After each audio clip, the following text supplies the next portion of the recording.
Vamos abrir a nossa Bíblia, queridos, em 2 Crônicas, capítulo 26, a partir do verso de número 1.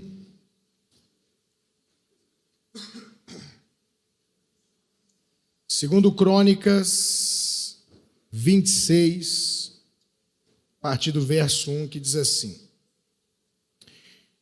Todo o povo de Judá tomou a Uzias, que era de 16 anos, e o constituiu rei em lugar de Amazias, seu pai.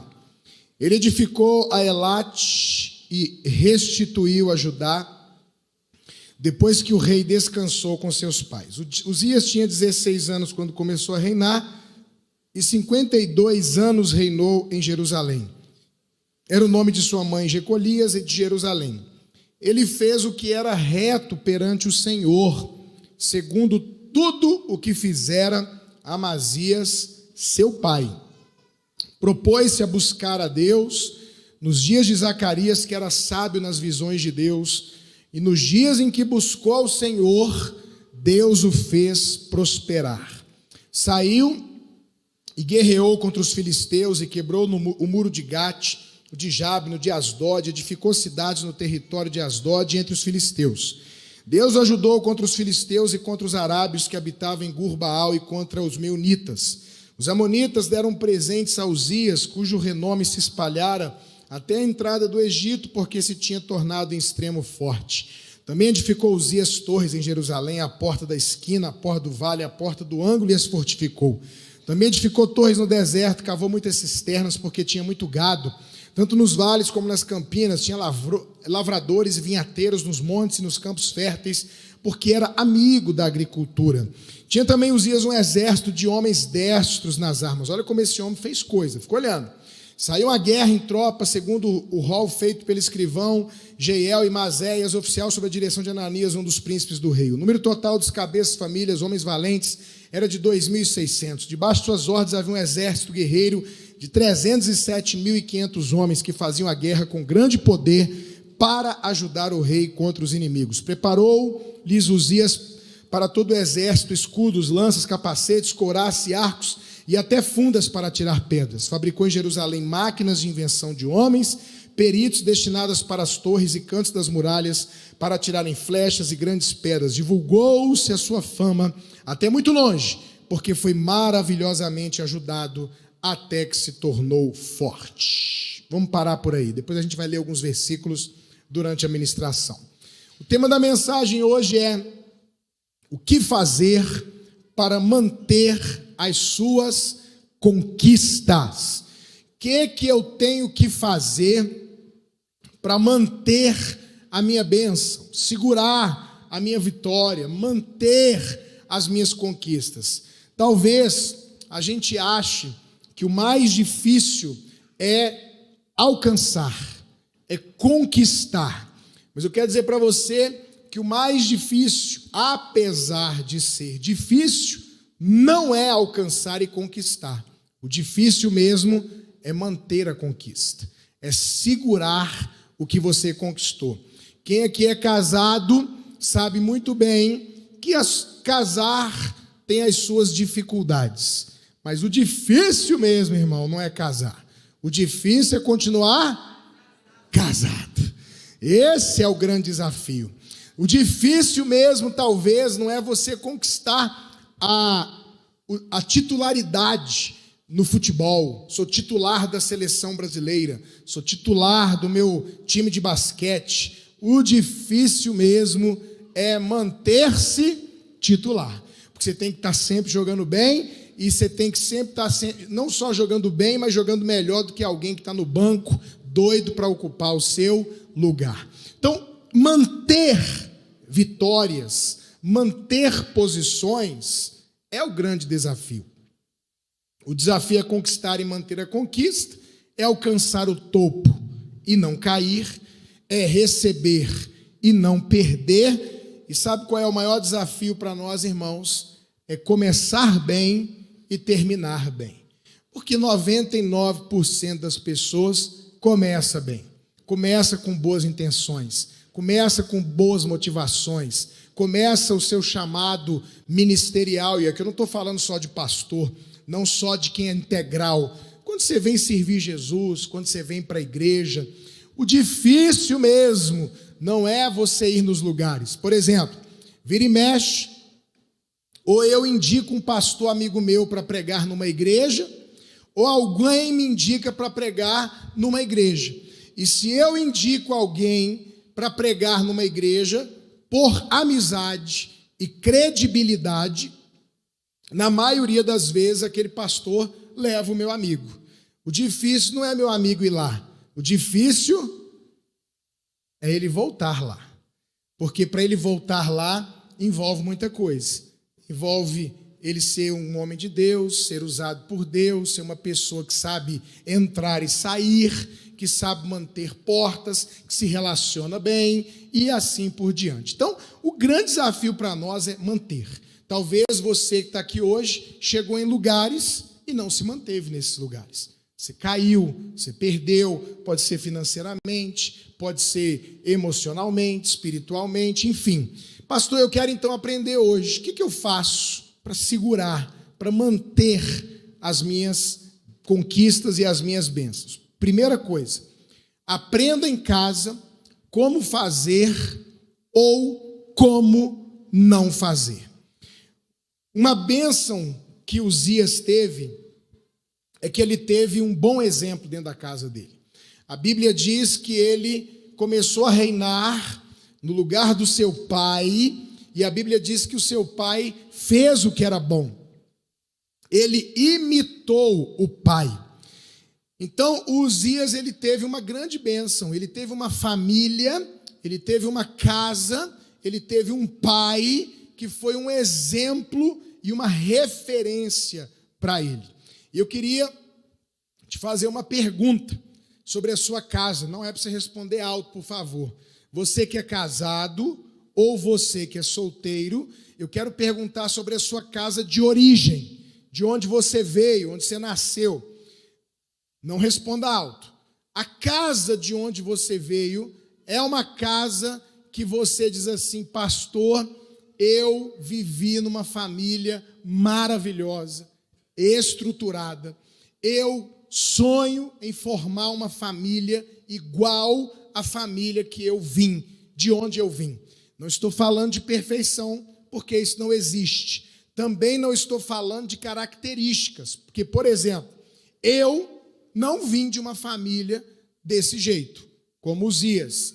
A minha família, meu pai era alcoólatra, minha mãe brigava demais, muitos problemas na casa, causaram muitos problemas emocionais, instabilidade. Minha mãe separava do meu pai, depois voltava, depois separava, depois voltava, e brigava, e confusão, e dinheiro demais, depois dinheiro de menos. Uma hora estava com grana demais, uma hora não tinha nada, porque perdia no jogo, perdia no vício, e essa coisa toda. Então, esse foi o meu lar. Agora, meu pai e minha mãe me ensinaram a ter caráter. Meu pai e minha mãe nunca ficaram devendo nada a ninguém. Meu pai e minha mãe nunca atrasaram uma conta na vida. Meu pai e minha mãe ensinaram a gente a jamais roubar. Então, observe o que eu quero dizer. Eu, obviamente, assim como você, pude aprender coisas com meu pai e minha mãe. Mas, tirando uma coisa aqui, uma coisa ali, a minha família não era uma casa, não era uma família que eu queria reproduzir quando eu tivesse uma família. E aí, o outro lado também é verdade. Você pode dizer: poxa, pastor, eu tive uma casa maravilhosa, apesar do meu pai e minha mãe ter defeito, porque todo mundo tem defeito, não existe família perfeita. Então, a pergunta que, depois de fazer essa fritura de ovo aqui, é a seguinte: você gostaria de ter uma família, você que é casado, você que vai casar, igual à família que você tem hoje? Essa é a pergunta que eu quero te fazer. Você gostaria de viver num lar, de estabelecer uma casa, de ser um pai, uma mãe, um marido, uma esposa, igual você viu na sua casa anterior? E aí, independente da resposta, eu quero te dar alguns conselhos. Primeiro, se você hoje é casado e formou uma nova família, Faça da sua família uma boa família. Faça da sua casa uma boa casa. Eu não tive essa família, mas pela graça de Deus, eu estou fazendo esta família. Você está entendendo? Então você viu lá seu pai e sua mãe gritando, né? Meu pai e minha mãe, pastor, só era na base do grito e do berro. Você precisa repetir isso, sim ou não? Sim ou não, gente? Não. Então, se seu pai e sua mãe era só na base do grito, você pode aprender mesmo o que não fazer. Quem está entendendo, gente?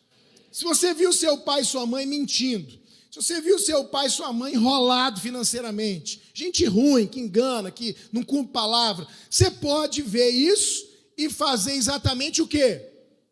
O contrário do que você viu. Para que você possa ser a pessoa que vai quebrar esse círculo de maldição. E se você não fez, faça. Se você não viveu isso, você vai fazer alguém viver na sua casa. Quem está entendendo? Então, o primeiro conselho é, muda isso. Seja um marido extraordinário. Seja um marido bom. Seja um marido que faça a sua mulher não querer casar com outro homem na face da terra de tão bom que você é. Que coisa, hein? É você, guerreiro? Amém. Eu quero ouvir isso da sua mulher, não é de você, não, é? Eu vou dizer para vocês uma coisa, irmãos. Eu tenho a maior preocupação do mundo com a minha esposa. Eu dou remédio para minha mulher, eu proíbo ela de comer coisa. De tempos em tempos eu empurro vitamina nela e ponho ela para fazer alguma coisa, que eu morro de medo da minha mulher morrer antes de mim. Porque eu fico imaginando que se a Maíla morrer, eu não encontro uma mulher igual a minha esposa na terra. Não encontro. Não tem mulher como a minha. Eu fico pensando, meu Deus, se alguém tiver que morrer na minha casa, tem que ser eu. Porque eu não vou dar conta de viver. Se a minha esposa, ela deu conta de fazer isso.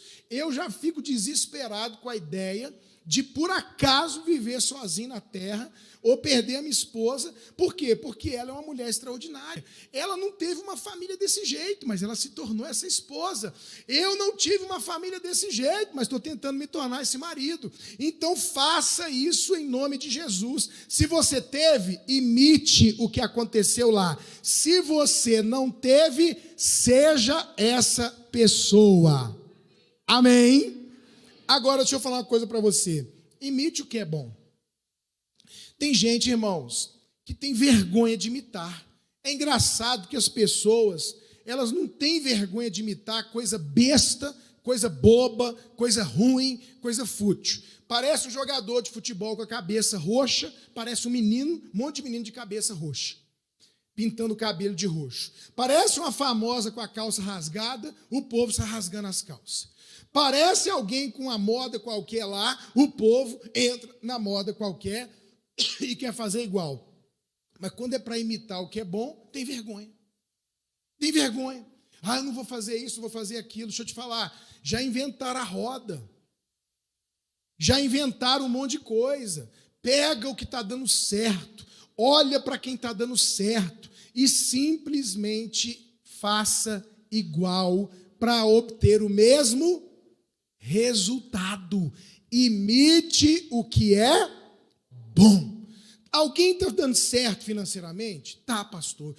Pastor, eu conheço uma pessoa que o que ela põe a mão, o que ela faz de negócio, dá certo. Vai para frente. Ninguém acreditava, prospera, enriquece. Imita.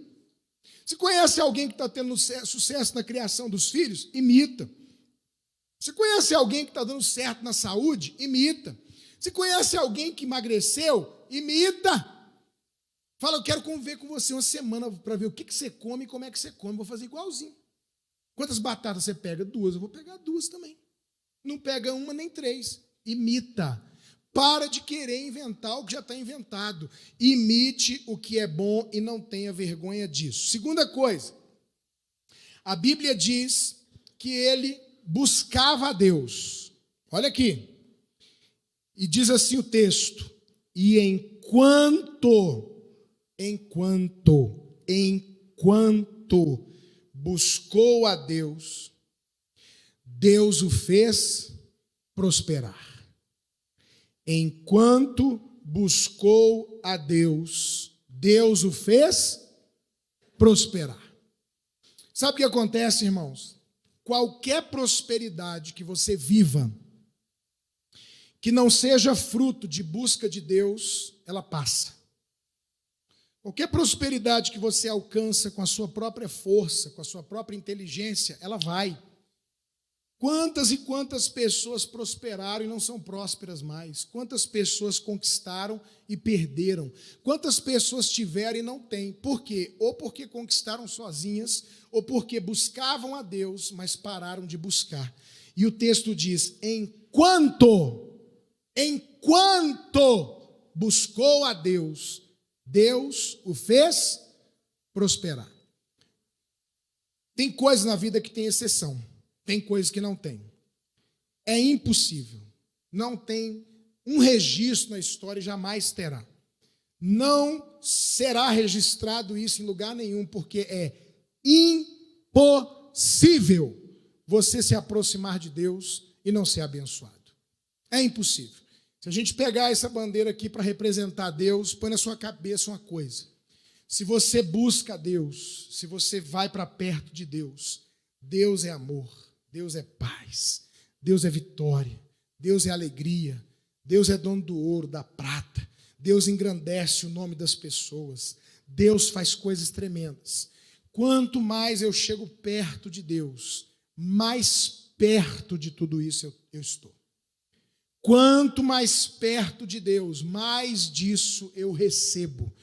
Quanto mais longe de Deus eu fico, mais longe disso e mais perto de coisas ruins eu fico. O segredo da vida, irmãos, o segredo de uma prosperidade que fica, não uma prosperidade que vem e vai, não uma bênção que vem e vai, não uma conquista que vem e se perde, não uma posição que você alcançou e não está mais. O segredo para chegar lá e ficar lá é, enquanto eu busco a Deus, Ele me faz prosperar. Quem está entendendo isso aqui? Fala para alguém perto de você, se você parar de buscar, você vai perder o que você tem. Mas se você continuar buscando, você vai prosperar. Quem pode dar um glória a Deus por isso? E como é que a gente busca a Deus, irmãos? Agora me fala, eu quero ouvir, você pode falar alto. Como é que busca a Deus? Orando, é a número 1. Mais importante é orando, tem que orar.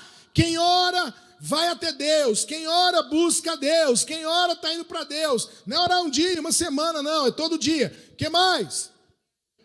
Lê a Bíblia é a palavra de Deus. Quanto mais perto da palavra, mais perto de Deus. Esse povo tem que conhecer a Bíblia, se encher de Bíblia, saber a Bíblia, para você não ser enganado e levado por qualquer vento de doutrina. Parece um monte de gente falando um monte de besteira na internet, um monte de asneira, um monte de heresia. Aí as pessoas não conhecem a Bíblia, tem até uma lógica no raciocínio, come aquilo, enfia um espinho na garganta e passa mal. Você não pode ser assim. Você tem que ver o que a Bíblia diz, o que a Bíblia diz, o que a Bíblia diz, o que a Bíblia diz.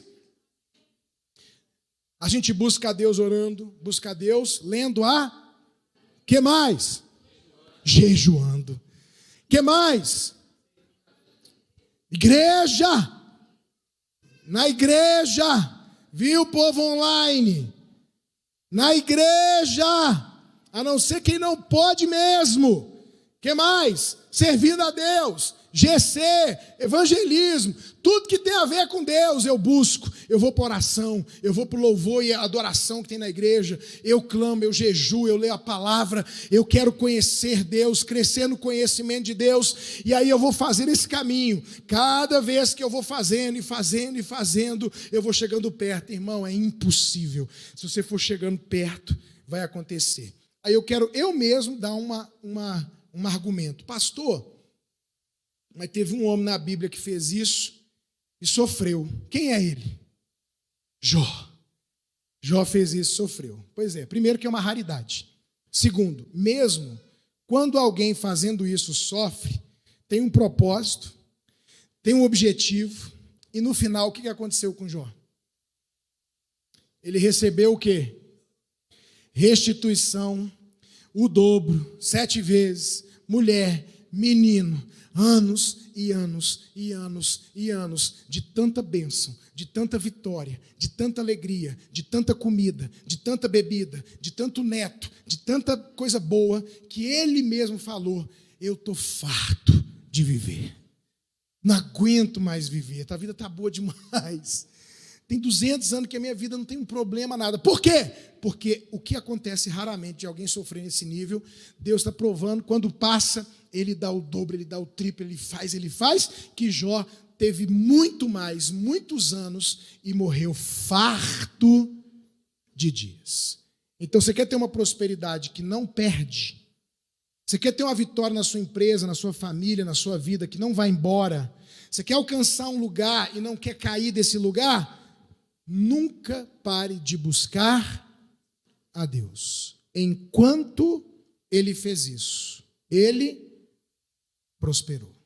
Não larga a igreja, não larga a oração, não larga a Bíblia. Terceira coisa, continue fazendo guerra espiritual.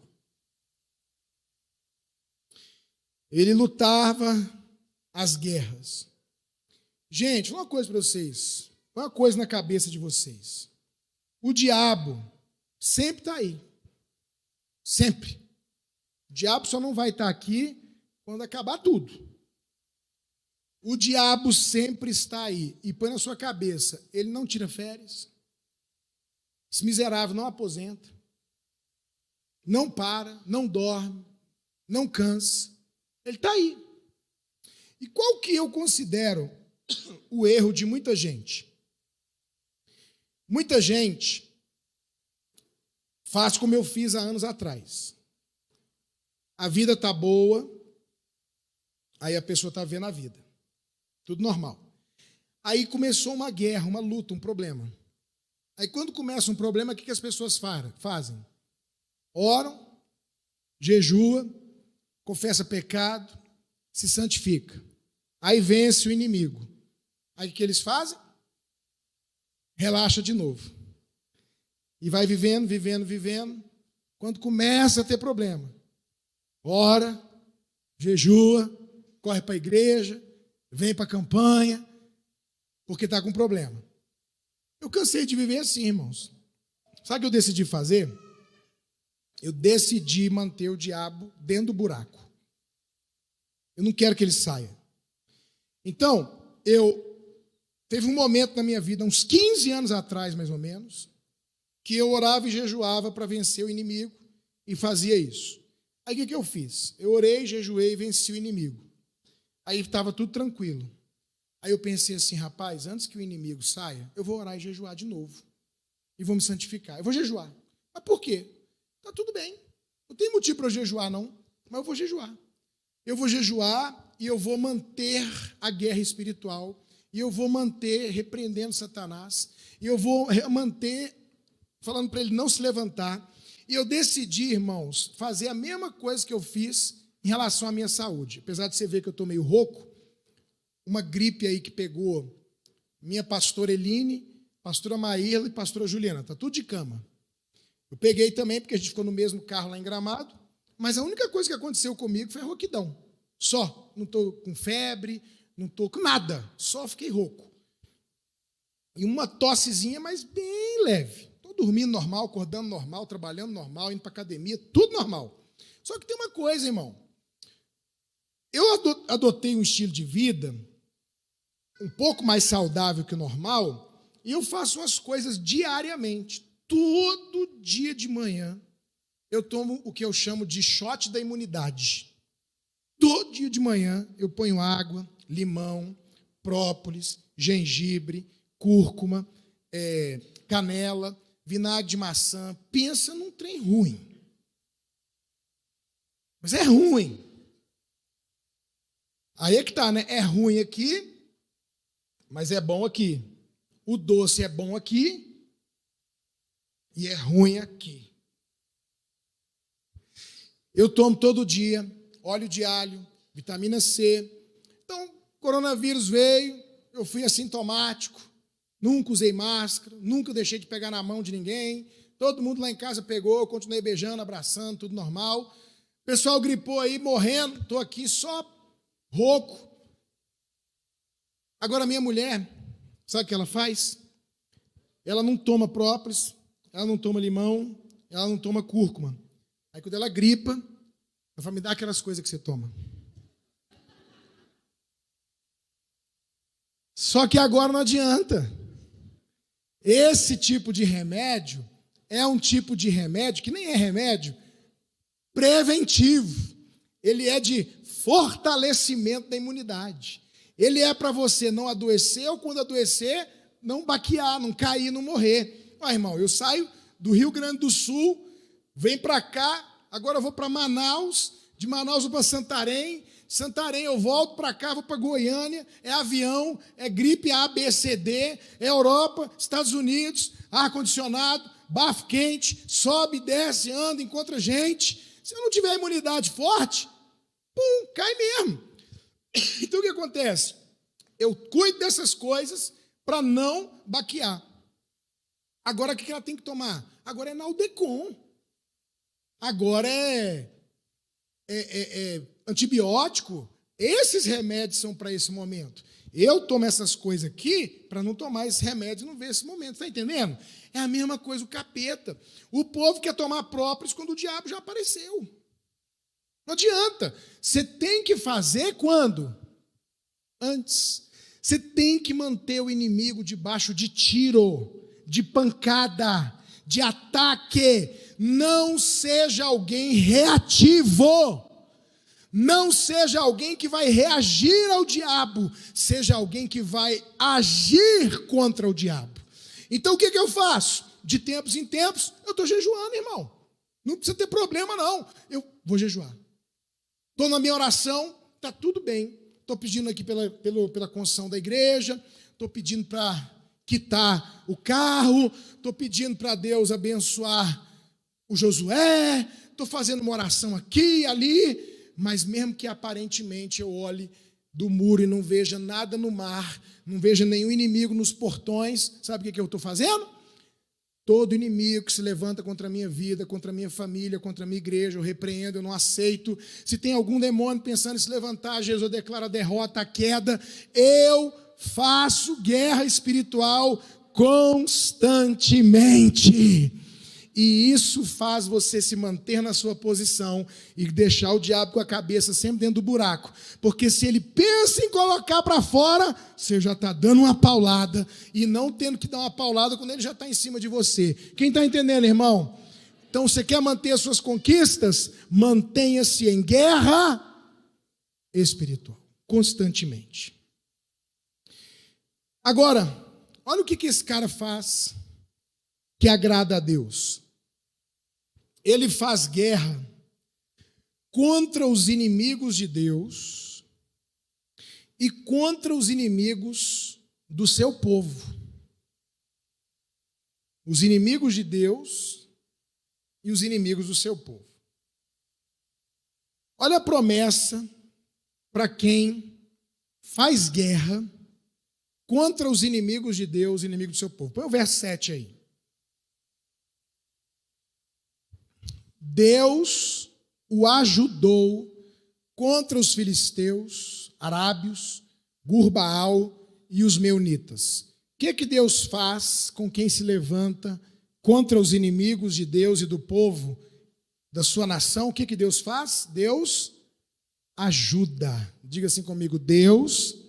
Vamos falar bem forte, que você tem que liberar essa palavra no mundo espiritual. Fala, Deus vai me ajudar. Olha o verso 8.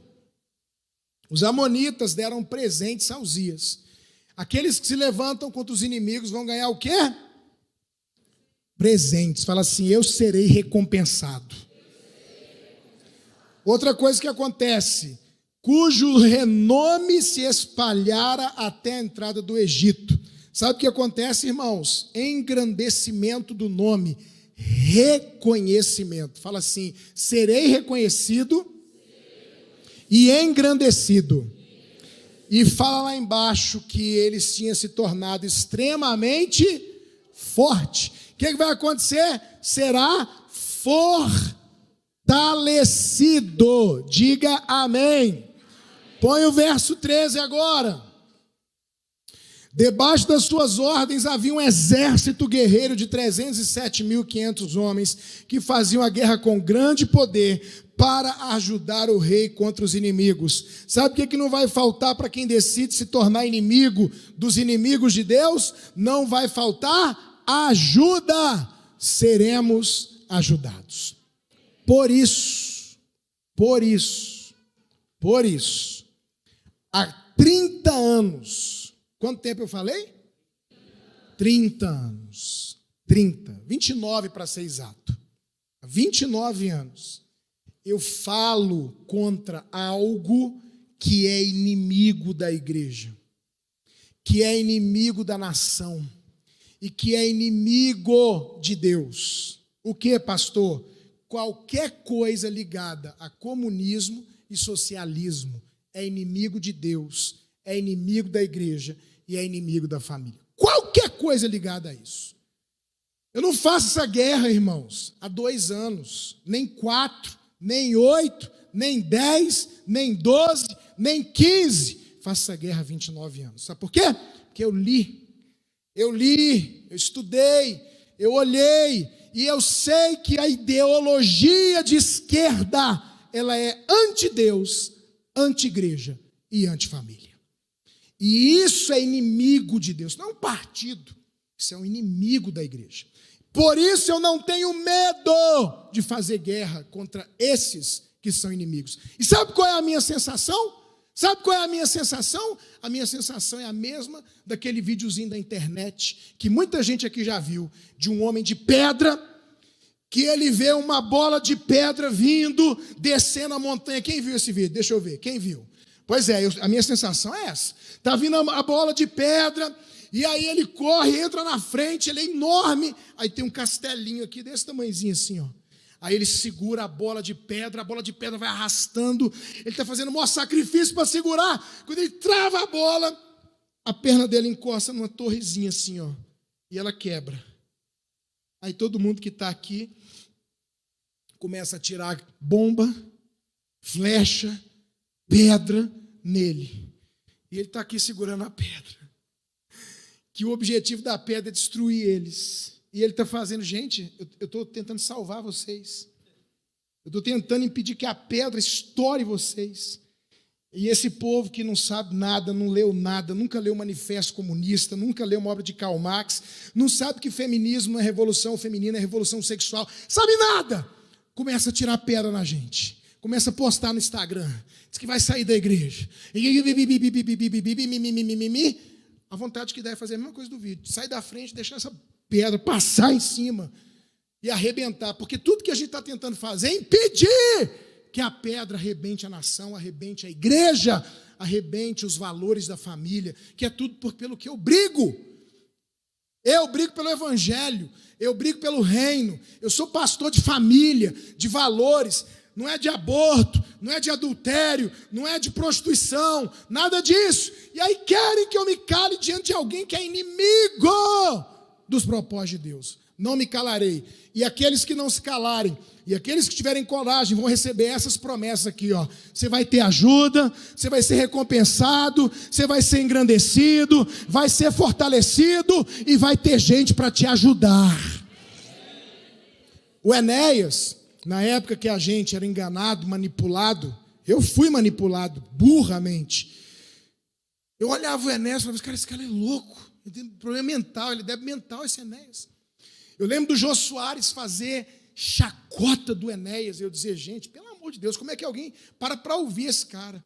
Sabe o que acontece, irmãos? Pode ser em vida, pode ser em morte. Pode ser hoje o reconhecimento, pode ser daqui a 30 anos. Quem está fazendo a coisa certa vai ser reconhecido. Hoje todo mundo sabe que o Enéas era um gênio. Hoje todo mundo sabe que o Enéas era o cara. Hoje todo mundo sabe que o que o Enéas falava era verdade. Hoje todo mundo sabe que o Enéas estava anos e anos à nossa frente. E a gente zombou e riu. Mesmo que morto, hoje ele é reconhecido e engrandecido. Porque isso acontece com quem fala a verdade. São muitos que morreram falando a verdade. São muitos que foram apedrejados falando a verdade. São muitos que foram desprezados falando a verdade. Mas o tempo passou e a história fez justiça. E hoje todo mundo reconhece as pessoas. Então, aqueles que têm convicção do que sabem que estão fazendo, mas cedo ou mais tarde serão reconhecidos. Isso é uma promessa. Amém? Quarta coisa. Sabe o que faz a gente manter a nossa conquista? Reconhecimento. Esse homem, põe aí verso 16. Ouça isso. Mas havendo-se já fortificado. A gente leu 15 versículos, só amigo da agricultura, rico, exército, 300 e tantos mil homens, coraças e pá, milhões de conquistas. Quando ele estava bem forte, famosão, rico, poderoso, o que a Bíblia diz que aconteceu? Exaltou-se o seu coração para a sua própria ruína e cometeu transgressões contra o Senhor, seu Deus, porque entrou no templo do Senhor para queimar incenso no altar do incenso. Sabe o que faltou para Uzias? Faltou para ele reconhecer. Ouça isso. Reconhecer suas fontes. Reconhecer que ele não era o segredo é Deus. Quando eu vejo isso aqui, irmãos, eu vejo que a falta de reconhecimento é soberba e ingratidão. O que é ingratidão? A ingratidão é quando eu recebo algo, então eu fui abençoado, mas eu não agradeço por isso. Foi o que aconteceu com aqueles leprosos, né? 10 curados, um volta para agradecer, 10 recebem a cura e só um recebe salvação. Porque voltou para reconhecer, agradecer. A falta de agradecimento é algo que arrebenta as pessoas e lhe rouba a bênção. Deixa eu contar uma história para vocês. Pastor, amigo. Eu sou um cara, eu acho que é característica do brasiliense, eu sou muito reservado. Então eu vou nos lugares, eu gosto de ficar no hotel, eu não gosto de ficar saindo, não tenho muitos assuntos, mas esse cara era um amigo. Eu ia pregar na igreja dele, eu ia para a casa dele, conversava, comia junto, jogava videogame junto. Um dia ele me liga, de uma grande igreja, ligada a uma denominação. Um dia, eu nem conheço, não tenho relacionamento com o pastor da denominação. Um dia ele me liga e fala assim: Ricardo, cara, eu não aguento mais andar com esse povo. Não aguento mais. Não concordo mais. Não quero mais. Aí a primeira coisa que eu falei para ele, eu falei assim para ele: cara, agora aconteceu de novo, esses dias agora, meses atrás, um outro pastor muito amigo. Falei a mesma coisa. Alguns pastores diziam assim para ele: vai ver teu ministério, cara. Abre a tua igreja para você mesmo mandar, administrar, entendeu? Não tem que ficar debaixo dessas ordens. Seja livre. Sentei com ele, que ele quis me ouvir também. Falei: deixa eu te falar uma coisa, amigão. Eu acredito que você está vivendo o que está vivendo pela cobertura que você tem. Você está debaixo de uma nuvem, cara. E eu não tenho certeza que se você sair dessa nuvem, você vai ter o mesmo resultado. Você tem que parar para pensar nisso. Tem certeza? Você está vendo algo numa nuvem, e esse está vendo uma igreja grande, vivendo coisas lindas, os dois. Aí ele falou: não, mas eu não dou mais conta, eu não quero mais. Aí eu falei para ele, falou: se você está decidido, a melhor coisa que você faz é sair mesmo. Por quê? Porque, irmão, quando você está num lugar que você não quer se adequar a esse lugar, vira uma coisa horrível para você e para o líder. Porque o líder está: bora, gente, e você está lá com cara de bosta. Não gosto, não concordo. A Bíblia diz, queridão, falei para ele, que se não há acordo, não tem como andar junto. A melhor coisa que você faz é sair. E não é bom para você, não, é bom para o seu pastor também. É uma libertação. Quem tem ouvidos ouça o que eu estou dizendo. Estou contando uma história, mas é para nós tudo aqui. Aí, ele falou, então eu vou sair. Eu falei, não, sai mesmo. Aí eu falei para ele assim, você vai abrir igreja? Vou. Aí eu falei, em qual cidade? Falou, aqui. Eu falei, não, irmão. Aí não, aí. Aí você vai dividir a igreja. Aí é antiético.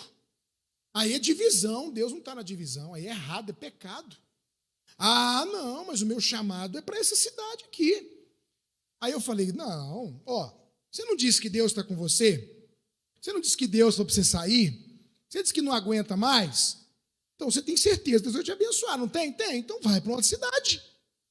E lá vai dar certo, uai. O que tem que ser aí? Não, mas minha família é daqui. Nananana. Eu falei, não, então beleza. Então se você vai ficar aí, você tem que fazer uma coisa para não dar problema. Ele falou o quê? Fica 1 ano em casa, sem abrir igreja. Olha o que eu falei para ele. Eu já falei isso para mais de 3 pastores na minha vida, no mínimo, eu já falei isso. Todos estão na mesma situação. Todos. Está aqui na minha cabeça o nome. Um deles aqui do Gama. Falei para ele assim, ó, eu vou ofertar na sua vida. Porque você vai ficar sem pregar, sem pastorear, eu vou te ajudar financeiramente, mas não divida a igreja. E eu vou indicar você para pregar em igrejas, e você vai abençoar pessoas, e vai levantar o recurso que você precisa, vende um livro, ganha uma oferta, até passar 1 ano. 1 ano depois que você estiver em casa, troca o chip, não conversa com as ovelhas desse ministério, porque, irmãos, pastor Anderson é pastor da Igreja Batista Ministério da Graça, aqui em Santa Maria. O caso era mais ou menos esse. Eu sou o pastor e o pastor Anderson é o cara com quem eu estava falando. As ovelhas do Ministério da Graça Santa Maria são ovelhas do Ministério da Graça, não são do pastor Anderson. Eu falei, a igreja é do ministério, irmão. Você entrou aí com essa proposta. Então não divida a igreja. Mas se eu ficar 1 ano em casa, Ricardo, mesmo que eu consiga sustento e tudo, também minha esposa trabalha fora e tal, até que dá. Quando eu começar a igreja, eu não vou ter ninguém. Eu falei, isso é o objetivo, irmão. O objetivo é você não dividir a igreja. Ah, não, mas aí não. Eu falei, ué, você quer as ovelhas do outro para poder abrir uma igreja? É, não, mas aí não dá, porque eu preciso de começar, já tendo gente, papapá, nananana. Falei, olha, amigão, eu jamais faria isso. Eu já saí de uma igreja como você e recebi essa proposta e eu não aceitei. Eu não faria, vai manchar teu ministério e na maioria das vezes nem prospera. Reconheça suas fontes, seja ético, faça o que é certo. Não, eu quero sair.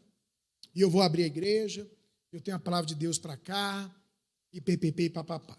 Aí eu falei, ó, se você abrir a igreja desse jeito, eu não prego na sua igreja. Porque se eu pregar aí, eu vou ser um mau exemplo para quem está debaixo de mim. E eu não vou fazer isso. E aí acabou a amizade, quando eu falei que não ia pregar na igreja. Anos depois, nem perdi o contato. Sei que ele abriu, ouvi dizer, ele já abriu a igreja com 400 pessoas. Imagina uma pessoa, segunda-feira decidiu e domingo ele já está com a estrutura dessa daqui, ó. Salão, som, tudo, 400 pessoas na igreja.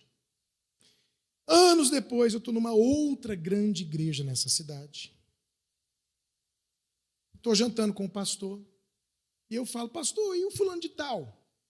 Ah, você conhece? Conheço. Sabe dele? Como é que está a igreja dele? Não, a igreja dele fechou. Ele está congregando aqui, acabou de chegar, está em uma de nossas células aqui na igreja. Sabe por quê, irmão? Porque quando você não faz a coisa certa, o trem não prospera.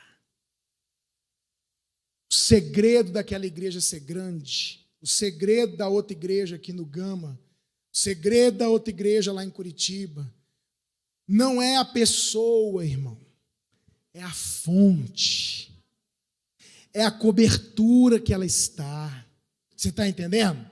Então, quando você começa a achar que você é, que você tem, que você é melhor, que você é maior, quando você começa a achar que o segredo é a força do seu braço, é o seu diploma, é a sua inteligência, é a sua oratória, é o dom natural, espiritual que Deus te deu, você deixou a soberba entrar no seu coração.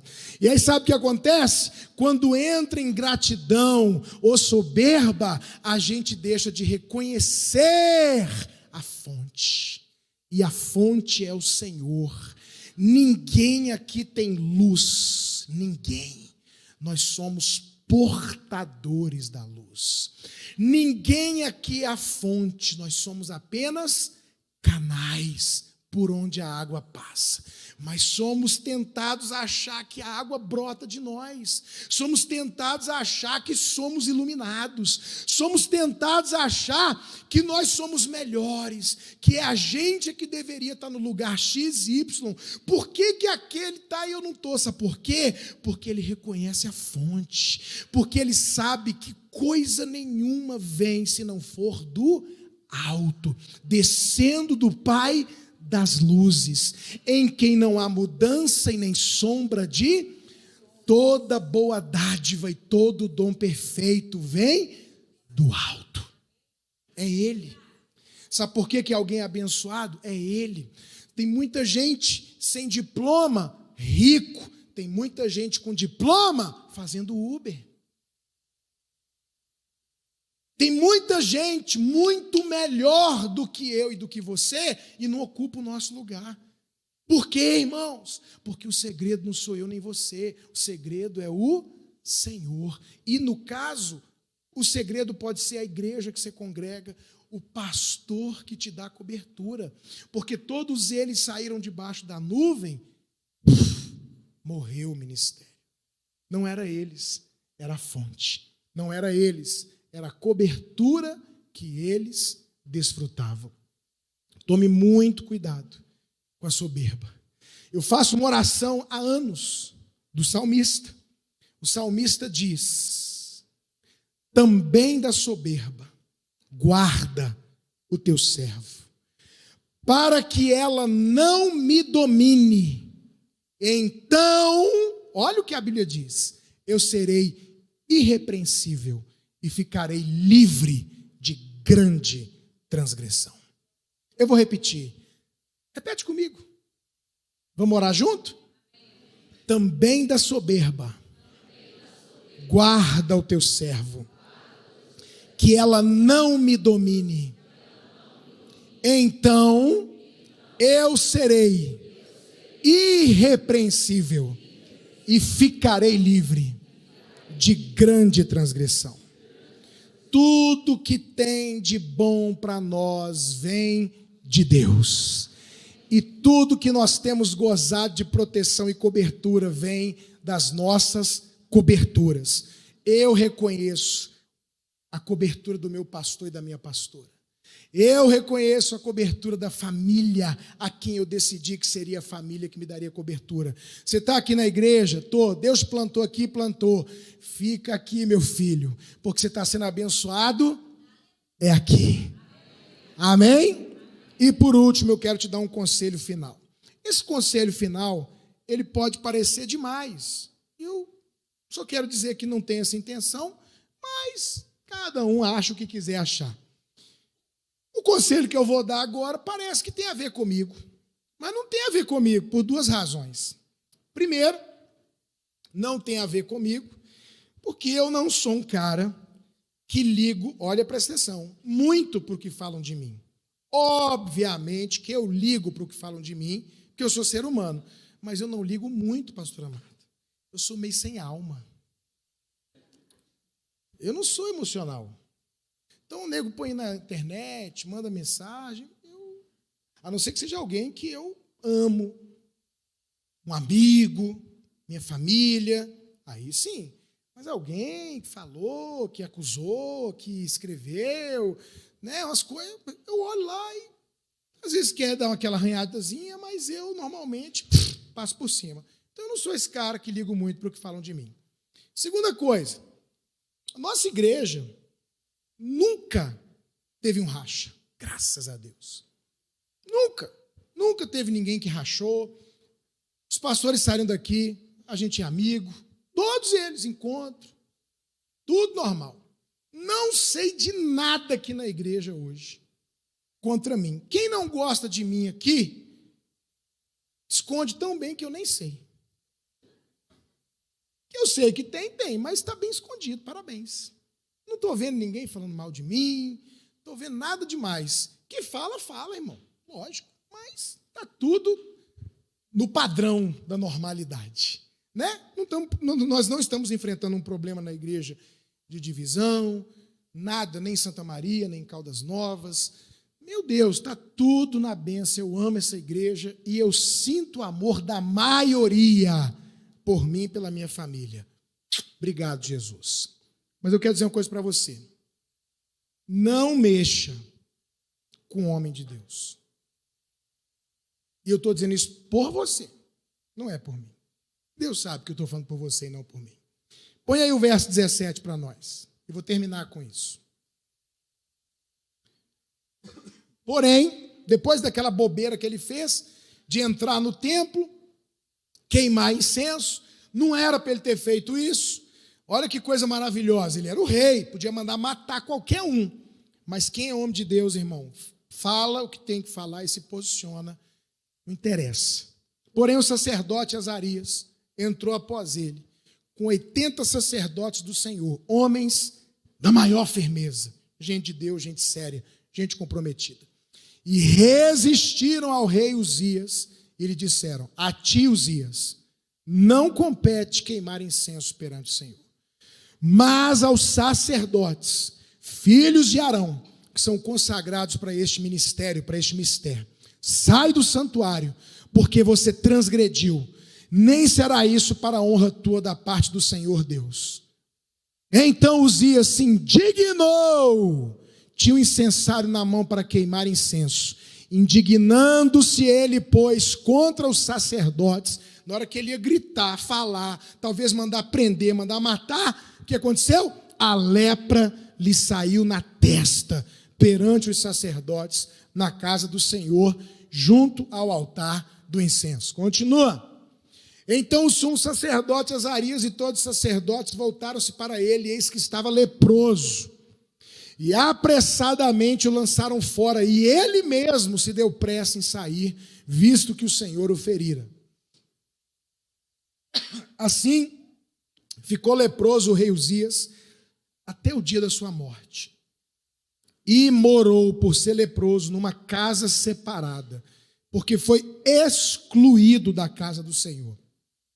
E Jotão, seu filho, tinha a seu cargo a casa do rei, julgando o povo da terra. Quanto aos mais atos de Uzias, tanto os primeiros como os últimos, o profeta Isaías, filho de Amós, escreveu, e descansou Uzias com seus pais, e com seus pais sepultaram no campo de sepulcro dos reis, porque disseram: ele é leproso, e Jotão, seu filho, reinou em seu lugar. Quero te dar um conselho hoje, final. Seja como Davi. Saul fez errado, pecou, foi rejeitado. Olha aqui para mim. E a Bíblia diz que Deus entregou Saul na mão de Davi. Quem entregou Saul na mão de Davi? Deus. Sabe o que Davi falou para Deus? Eu?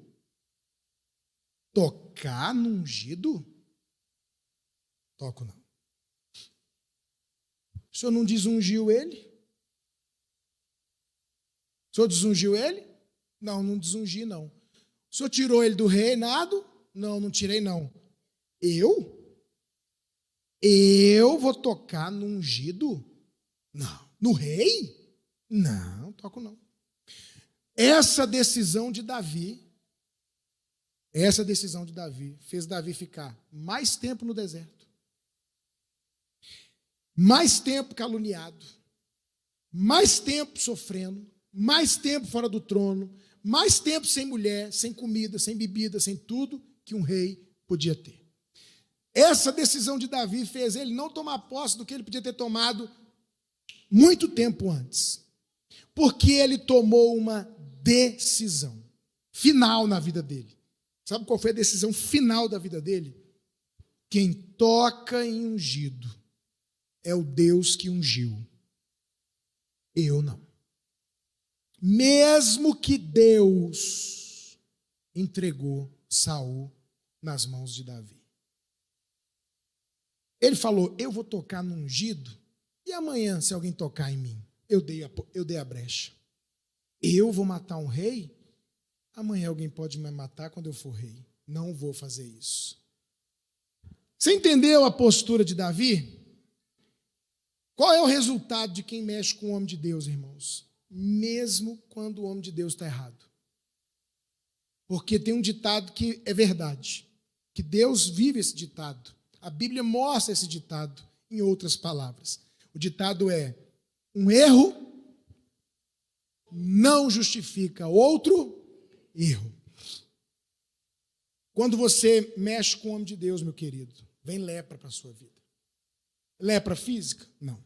Lepra emocional e lepra espiritual.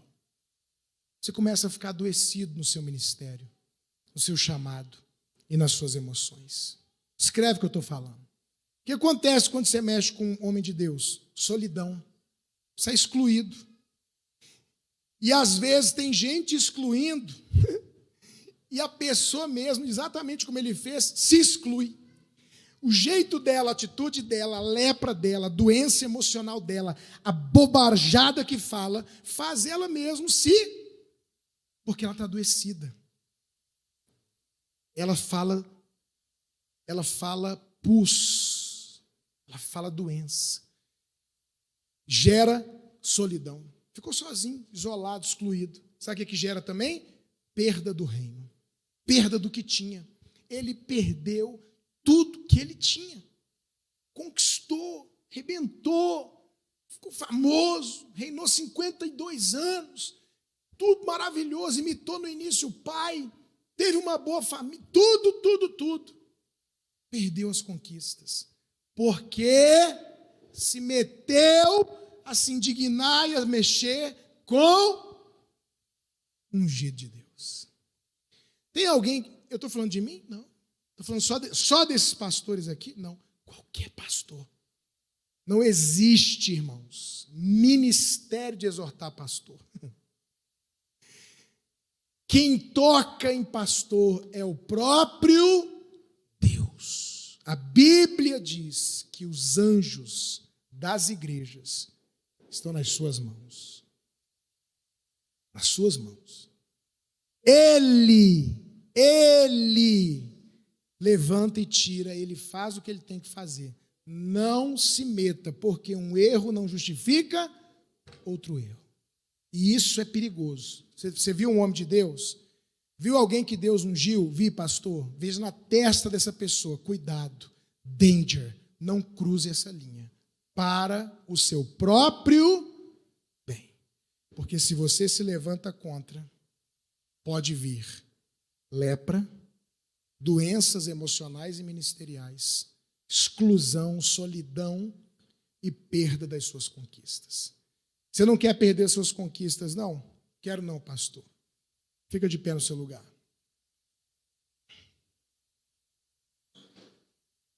Aprenda em casa como fazer e como não fazer. Busque a Deus, porque enquanto fizer isso, prospera. Faça guerra espiritual. Se levante contra os inimigos de Deus. Reconheça suas fontes. Reconheça suas coberturas. Saiba que você está vivendo muita coisa por onde você está coberto. E não mexa com homem e mulher de Deus. Feche seus olhos.